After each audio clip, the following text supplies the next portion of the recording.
Hey, it's Nat from Nat's Numbers. I am back today to actually do a follow-up video to something I posted almost 3 years ago, and it's gotten over 60,000 views, and it's on how I cured myself of chronic fatigue syndrome. So I've gotten a lot of comments on that video and a lot of questions in regards to what were the specific actions or principles that I attributed to my 100% healing and recovery still many, many years later. So that is what I'm going to be sharing with you guys today. So the first pillar that I believe is probably the most powerful out of all of them is believing that healing is absolutely possible. This is fundamental. This is fundamental for any chronic illness or any disease that we might be experiencing. This is the foundation for healing. And I think what a lot of us do is we try to bypass this step where we'll take action, we'll try to go out there and figure it out, but never coming from this foundation of believing that it is possible to heal. And it absolutely is. Now, what's interesting is on the comments on the previous video, there's a lot of anger and judgment and debate, and I actually understand all of that because I know what it's like to be having those debilitating symptoms. But the only type of comment that absolutely infuriates me is the concept where somebody voices that it's incurable. And it's this virus that runs rampant. And it's the most destructive thing that we can do to ourselves and to each other when we're suffering from an illness.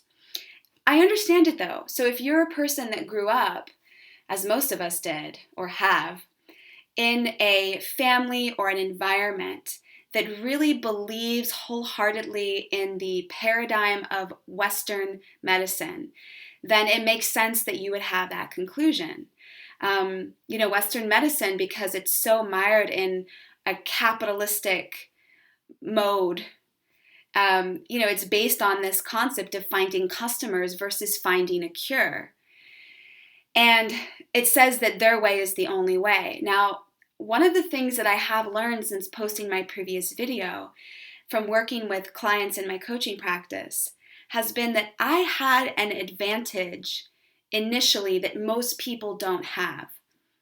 And the advantage that I had was that at a very, very young age, relatively speaking, but when I was 17, 18, I was introduced to my nutrition mentor, and I saw her through nutritional detoxification and lifestyle changes heal people that had heart disease, fibromyalgia, chronic fatigue, diabetes.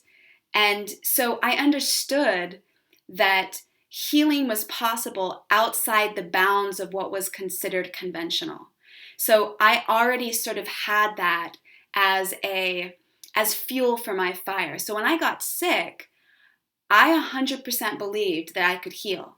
I 100% believed that if I figured out the right way, that I was going to absolutely get back to my original vital nature. So it's important that you understand that the concept that it's incurable is absolutely not true. It is not true. It is absolutely possible to 100% heal from this chronic illness.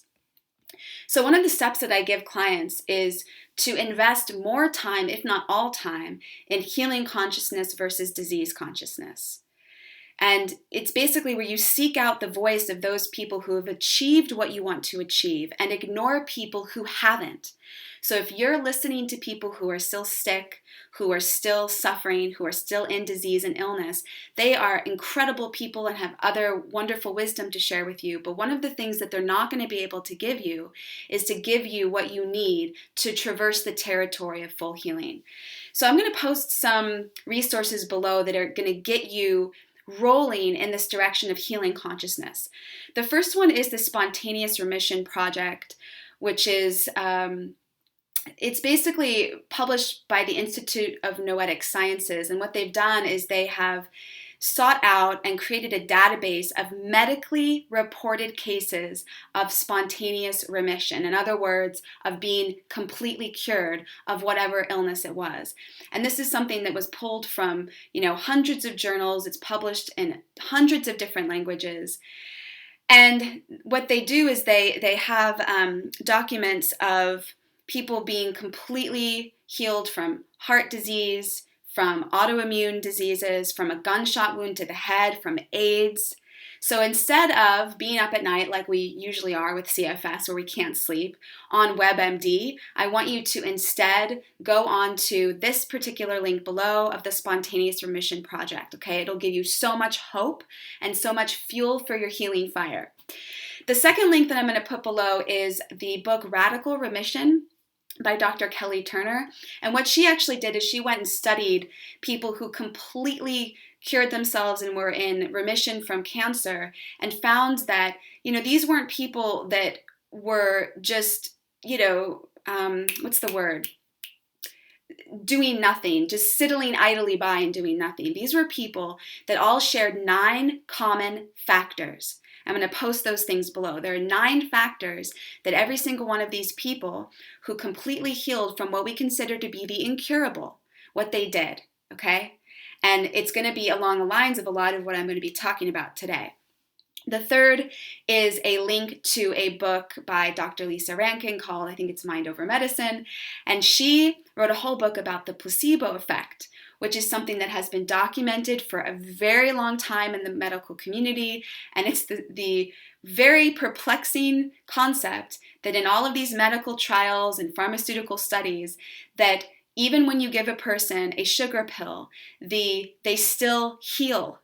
The mind seems to have the ability to heal the body, okay? And in this book particularly, it has a lot of hope for people who are suffering from immune or chronic autoimmune diseases, and especially that's applicable for those of us with CFS, is that these types of diseases seem to actually be even more affected by the mind-body connection than other illnesses. The last link I'm going to give you guys for this particular principle of healing consciousness is a link to 6 high-profile recovery cases of CFS. So these are 6 people who were like, sports figures, things like that, who completely healed from CFS, and it details how long it took and what they did and their unique healing journey, okay? So check those links out below in the description box. All right, the second pillar for healing is giving yourself permission to heal. And this is actually kind of a simple one, but a lot of us that experience chronic fatigue, it's like we feel like we have to figure it all out before we can start taking care of ourselves. Because this illness is sort of elusive, it takes a while to get diagnosed, and then, sometimes it's hard to get diagnosed, and then when you do, people don't quite understand what it is. It isn't something that's readily recognizable in our society. It's really difficult to feel that you have the permission to focus on healing and to move your life around. So here's something to ponder. If you were given the diagnosis of, let's say, for instance, cancer, what might you be doing differently than the current symptoms that you're having, what you're doing about those? And when people get asked this question, they'll go, well, gosh, if I had cancer, I would quit my job.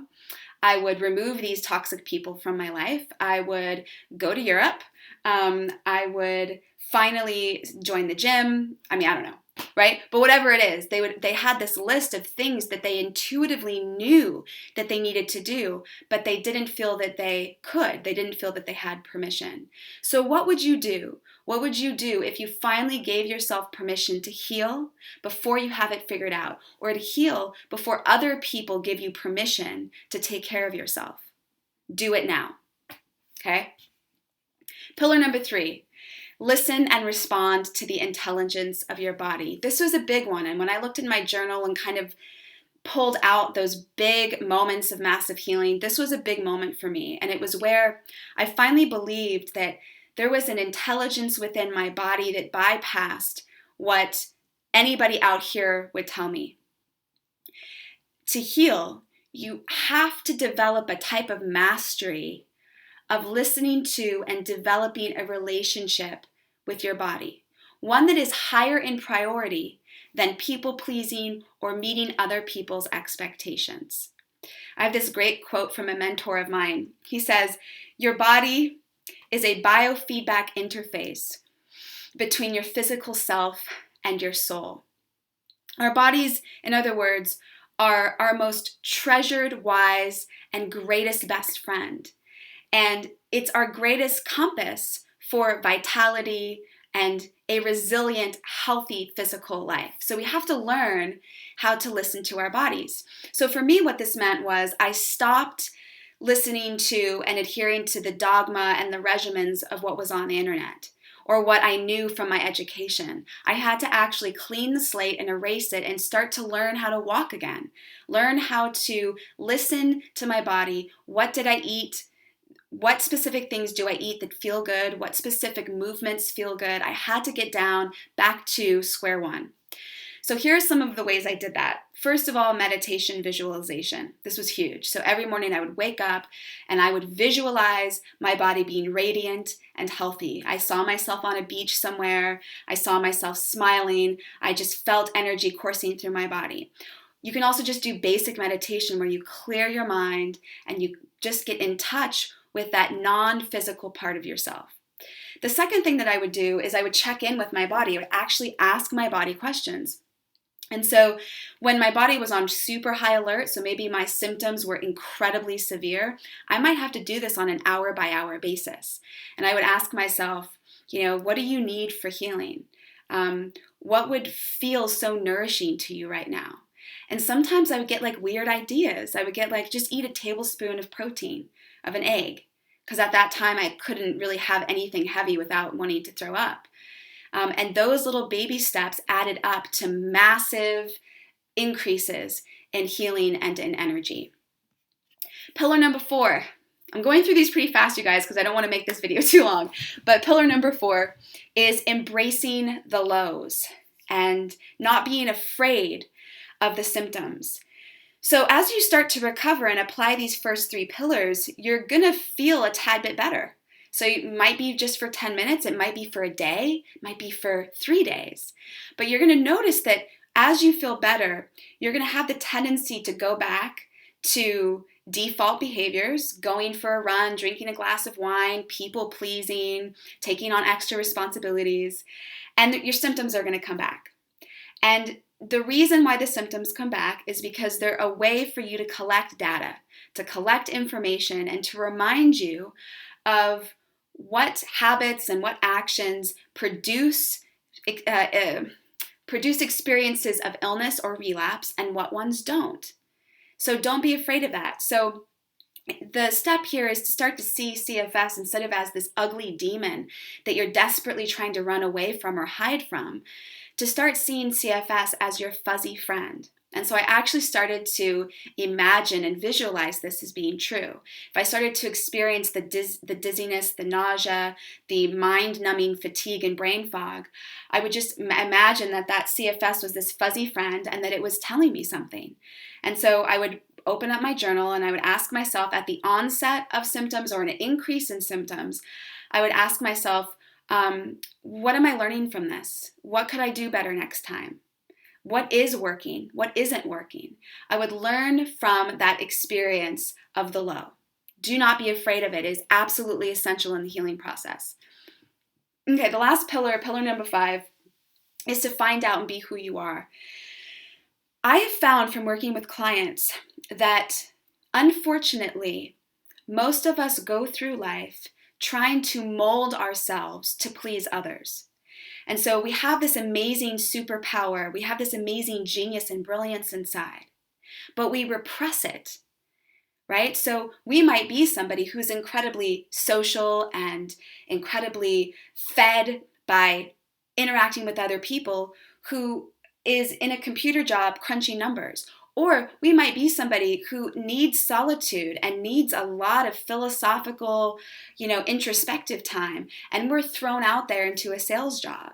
We need to learn who we are and what makes us thrive as a human being. What are the things that deplete us? What are the things that are so naturally who we are? And one of the powerful ways to do this is through archetypal numerology, which I talked about in the previous video. It's a way of figuring out through your birth name and birth date, what are the strengths that you were born with? What are the superpowers that are within you? And are you allowing them to come into your life, or are you repressing them? So some of the questions to ask yourself: What parts of myself do I find unacceptable? What parts of myself do I hide? Most of us with chronic illness have quite a lot of stuff, of power, of potent brilliance that is pushed off into the shadows. What dreams of mine do I believe have no room in my life right now? That's a big one. What would my ideal life look like? What makes me special? So these are just some of the questions to kind of get the ball rolling if you want to start journaling with them right now and to build the momentum. But I highly recommend hiring a coach, hiring a counselor or a therapist, because I believe one of the biggest travesties to when we are struggling with chronic illness is to not have an advocate, a cheerleader, somebody who is a witness to our brilliance, who is letting us know that we can absolutely do this, that it is absolutely possible to heal and to finally shift our lives around to accommodate true health and true happiness, okay? So these are just 5 pillars that I pulled out of my work with clients and my own personal experience. I actually had I think I had 8 pages of stuff. So if you guys want some more, please comment below. If you have any questions, let me know what you think. And I would love to hear from you guys who are suffering from chronic illness or in the recovery process. What's working for you? When have you noticed that you feel better? What are the things that have created those moments of elevation? All right, I'm sending so much support and love your way, and I'll talk with you guys soon. Bye.